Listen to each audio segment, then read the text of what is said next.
మనకి 421 అనే సీట్స్ ఉండింది. First number of notified sports quota seats. దానికి మనకి అప్లై చేసిన క్యాండిడేట్స్ 3600 క్యాండిడేట్స్ ఫార్ 5326 అప్లికేషన్స్గా పెట్టారు. సో దీంట్లో మనకి ఫైనల్గా సెలెక్ట్ అయిన క్యాండిడేట్స్ స్టేట్ లెవెల్ కమిటీ దగ్గర నుంచి మనం పంపించిన list of candidates 382 candidates select అవ్వడం జరిగింది.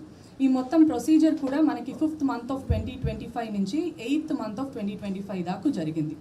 సో ఇది ప్రాసెస్ ఫ్లో అని మనం తీసుకుంటే ఫస్ట్ టైం మనకు horizontal reservation of 3% sports quota అనేది ఇంప్లిమెంట్ చేసి దాంట్లో స్పోర్ట్స్ పిల్లలకి 3% ఆఫ్ రిజర్వేషన్ ఇన్ జాబ్ డిఎస్సిలో ఇవ్వడం జరిగింది.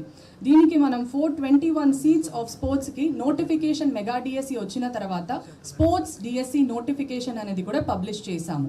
దాంట్లో what are the procedures to be followed, దేనికి మనం హైయెస్ట్ అచీవ్మెంట్ ఇస్తాము, దేనికి మనం బ్యాకప్ రిక్వైర్డ్, దేనికి ప్రయారిటీ ఫస్ట్ ఉంటుంది, నేషనల్కి ఫస్ట్ ఉంటుంది, తర్వాత స్టేట్ ఉంటుంది, ఇలాంటి ఆర్డర్స్ కూడా క్లియర్గా నోటిఫికేషన్లో ఎక్స్ప్లెయిన్ చేయడం జరిగింది. అండ్ మనకి రిసీవ్ అయిన application like I already said 5326 applications అనేది మనకి రిసీవ్ అయింది.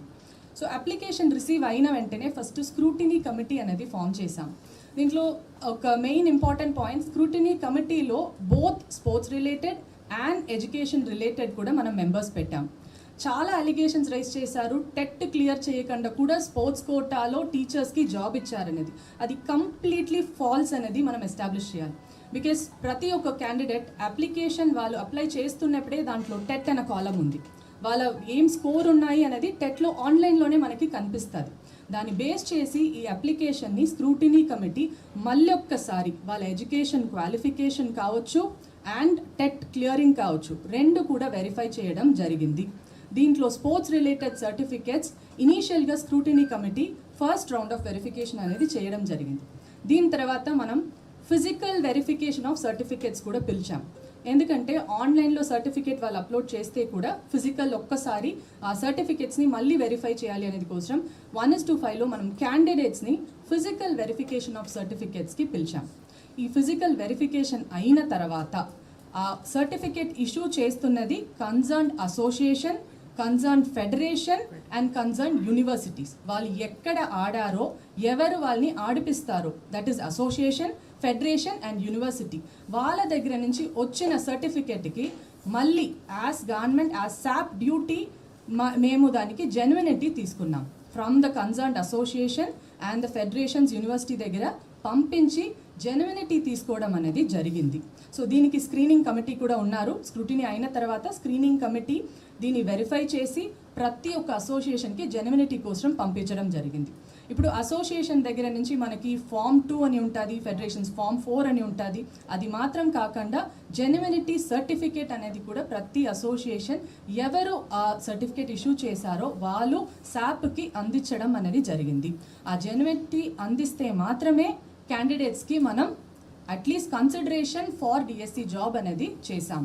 అండ్ దాని తర్వాత సాప్ రోల్ దీంట్లో ప్రతి ఒక్కరి దగ్గర జెన్యునిటీ తీసుకొని నెక్స్ట్ దాని ఫర్దర్ మనం టెంటేటివ్ లిస్ట్గా పబ్లిష్ చేసాం. ఇప్పుడు టెంటేటివ్ లిస్ట్ పబ్లిష్ చేసిన తర్వాత మళ్ళీ మనం గ్రీవెన్స్ పీరియడ్ అనేది ఇచ్చాం. సో ఇది టెంటేటివ్ మనకి లిస్ట్ పబ్లిష్ చేసింది ఆన్లైన్లో చేసినాము అండ్ గ్రీవెన్సెస్ కూడా ఆన్లైన్లోనే రిసీవ్ చేసుకున్నాం. ప్రతి ఒక్క గ్రీవెన్స్ మనకి ఆన్లైన్లో వచ్చింది, దానికి రిప్లై ఇవ్వడం కూడా ఆన్లైన్లో చేసాం. ఆ రిప్లై ఇచ్చి గ్రీవెన్స్ సాల్వ్ అయిన తర్వాతనే మన స్క్రీనింగ్ కమిటీ అనేది ప్రిలిమినరీ ప్రయారిటీ లిస్ట్ అనేది రెడీ చేశారు.